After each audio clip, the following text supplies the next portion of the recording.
Et comme vous savez, la MINUSMA, c'est la mission multidimensionnelle pour la stabilisation du Mali, qui a été envoyée par le Conseil de sécurité des Nations Unies suite à la crise qui a secoué le Mali en 2012.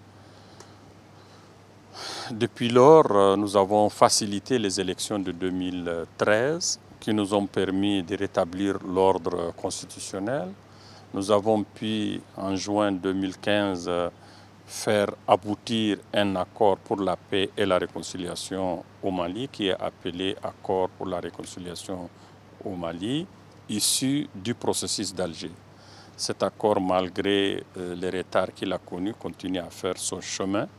Malheureusement, il y a des gens qui ont refusé de signer cet accord, qui sont symbolisés par les terroristes, qu'ils soient d'AQMI, qu'ils soient de Mourabitoun, qu'ils soient de Moujao, et qui aujourd'hui combattent et imposent une guerre asymétrique à cette mission de paix.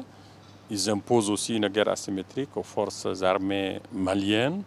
Nous sommes au Mali, nous n'avons pas une mission de lutte contre le terrorisme. Nous aidons à former l'armée malienne, nous aidons à stabiliser le pays, nous aidons à accompagner les institutions et surtout le retour de l'administration dans les régions du Nord. Nous essayons de faire par nos bons offices de réconcilier les Maliens. Ce travail est en bonne voie.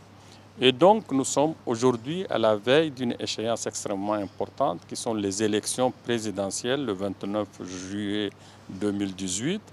Et nous disons que autant les élections de 2013 ont permis le retour à l'ordre constitutionnel, autant nous disons que les élections de juillet 2018 doivent nous permettre réellement de savoir si vraiment l'ordre constitutionnel, d'accord, rétabli, mais l'ancrage démocratique n'est pas menacé et qu'un retour en arrière n'est pas possible.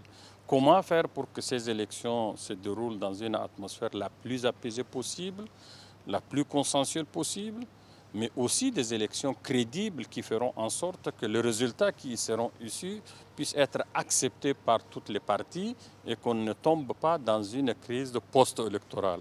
C'est ce que nous sommes en train de faire et notre vision est que si ces élections se déroulent bien, nous avons programmé les élections législatives pour le mois de novembre-décembre. Normalement, si tout se passe bien, c'est autant de critères qui peuvent nous permettre d'envisager un retrait progressif de la mission pour qu'elle ne s'éternise pas et que de façon progressive, on puisse transférer certaines activités de la mission aux agences des Nations Unies qui sont au Mali et souhaiter tout simplement qu'il y ait la paix, qu'il y ait la stabilité au niveau du Mali et qu'on ne puisse pas parler encore d'une mission des Nations Unies en plus. Nous avons, je vous ai dit tout à l'heure que nous accompagnons la mise en œuvre de l'accord pour la paix et la réconciliation issu du processus d'Alger. Cet accord est basé sur 4 piliers. Le premier pilier, c'est les réformes sécuritaires dont vous parlez, comment reconstituer la future armée nationale malienne pour qu'elle soit représentative de toutes les populations maliennes dans leur diversité. Deuxièmement, l'accord s'appuie sur un deuxième pilier qui est celui de la réforme institutionnelle. Comment faire en sorte que les institutions actuelles puissent être réformées pour qu'elles s'adaptent à cette réalité où les populations veulent une décentralisation poussée pour qu'elles prennent en charge leur destin et pour qu'ils puissent être plus impliqués dans la gestion de leur pays. C'est ce que nous sommes en train de faire quand on parle de stabilisation. Troisième pilier de l'accord, comment faire pour que ces populations qui se sont combattues pendant presque une trentaine, quarantaine d'années, les réconcilier.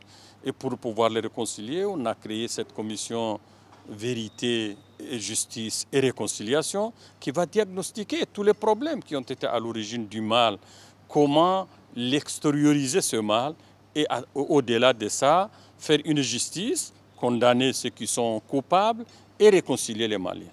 Quatrième pilier, c'est comment faire pour qu'au-delà de ça, la diversité au niveau du développement puisse faire en sorte que le Nord puisse avoir sa part de développement, qu'il y ait un développement équilibré. C'est tout un processus qui est basé sur ces 4 piliers qui ferait en sorte que, parce que pour nous, la paix, ce n'est pas seulement la cessation des armes.